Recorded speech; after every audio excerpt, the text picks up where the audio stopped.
Well, Mr. Speaker, it's been said that the definition of insanity is doing the same thing over and over and over and over again and expecting a different result. Well, this bill is a combination of the worst features of past Liberal budgets over the past 9 years. It's more out-of-control spending, more massive deficits, higher debt, higher interest payments, and more waste. After 9 years of these Liberal budgets, everyone agrees that Canada is a mess. And listening to the Prime Minister over the last few weeks, we've heard him said just how broken he believes that this country has become since he's become the Prime Minister.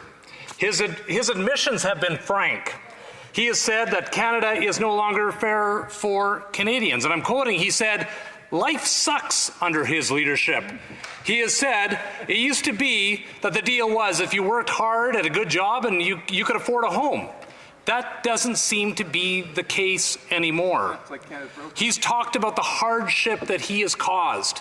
And I'm quoting again, in today's Canada, more people are renting than ever before, and that number is growing to double the rate of those who can buy a new home compared to a decade ago.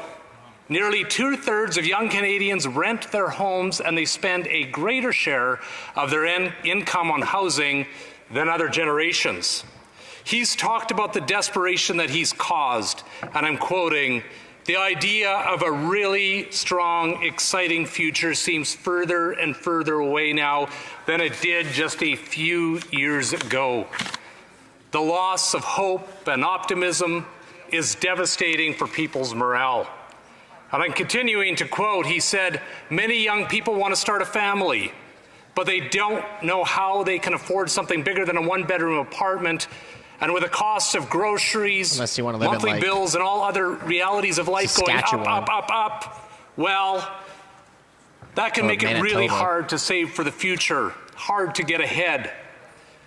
Mr. Speaker, the Prime Minister is right. Over the past 9 years, Canadians' lives have become harder. People are suffering more today than any time in recent generations. Over 2 million Canadians are lining up at food banks every month because they cannot afford to feed themselves. There are networks of Canadians sharing tips on how to dumpster dive because they don't have enough money to pay for food. Mothers are adding water to their kids' milk so that it will go further. And homeless encampments are now popping up in communities that have never witnessed this type of homelessness or hopelessness before. And seniors are turning down the heat in their homes during freezing winters because they're unable to afford to heat their homes anymore. Canadians are suffering, and this Prime Minister has been forced to admit it. But he seems curiously oblivious as to how this all happened. At least he wants people to believe that he hasn't intentionally devastated their lives. He seems legitimately dumbfounded by it all. I mean, I half expect him to launch an inquiry to try to figure out who did this to Canada, who has been in charge for the past 9 years. Well, Mr. Speaker, it's not a secret. He did it. That's right.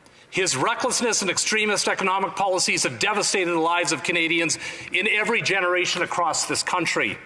Over the past 9 years, he's doubled the national debt, driving inflation to 40-year highs, forcing interest rates to skyrocket faster than any time in our history. Over the past 9 years, he's made it easier on his wealthy friends to become wealthier, while the middle class and those trying to join it no longer dream of doing better. They just hope that they can survive. Seriously, over the past 9 years, this Prime Minister has added more to the national debt than every other Prime Minister before him combined. Shame. Yes, Madam Speaker, that is a staggering stat. He has doubled the national debt in Canada in just 9 years. He's added more to the debt while he's been Prime Minister than all 22 previous Prime Ministers added over 147 years. Now, he was warned that this debt would cripple our national economy. He was warned that his policy of printing and pouring $600 billion into the economy, not backed by economic growth, would drive up inflation, followed by sharp increases in the interest rates. But he laughed it off, saying interest rates are at record lows And he disregarded the simplest of economic principles by claiming that interest rates would remain low for a very long time. But his ignorance of economic and monetary policy didn't save Canadians from the inevitable fallout of his reckless deficit spending. Inflation skyrocketed to levels not seen in 40 years, driving up the price of everything. Food, homes, vehicles, and all of life's essentials became more expensive as the Prime Minister's newly printed cash chased fewer goods. In response to the Liberal-created inflation crisis, the Bank of Canada tried to douse the flames by increasing interest rates, just like the Prime Minister had been warned would happen. Rates shot up faster than any time in our history. These higher rates forced some families out of their homes. Those needing to refinance or renew their mortgages faced higher payments. Some of those have doubled. And those who were forced to sell or who lost their homes are now forced into an overheated rental market, driving up rental rates even further. Since the Prime Minister got elected, mortgages have doubled, interest payments have doubled, and now rent has doubled. And the crisis has grown and expanded. And then, like he promised, everyone is paying higher interest rates. Everyone who has a student loan, small business loan, line of credit, or has any loan of any type is now paying the price for the Prime Minister's extremist and lazy economic policy. And the horrifying reality is that Canadians are not only being forced into austerity in their personal lives by this Prime Minister's reckless deficit spending, but now Canadians are paying the price at the national level as well.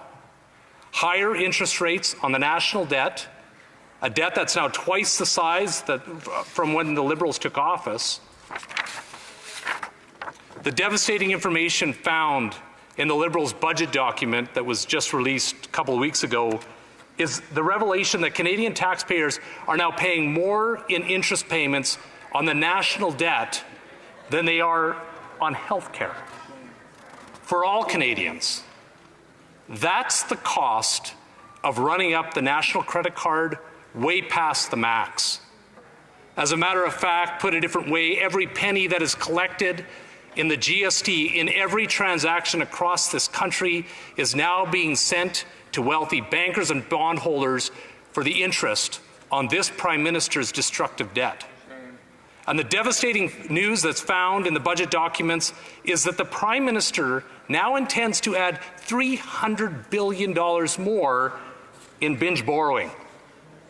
The Prime Minister said that under his leadership, the wealthy are getting richer while regular Canadians are being left behind. Madam Speaker, he's right. The waste of taxpayer money by this government, but the Prime Minister's bankers and bondholders, his buddies that are the bankers and bondholders, aren't the only ones getting rich under his leadership. The Liberals have opened the floodgates of the public treasury to their consultant buddies as well. They are now handing over $21 billion every year of borrowed money to these guys for projects. We'll have 1 minute for debate the next time this matter is before the House, plus his questions and comments.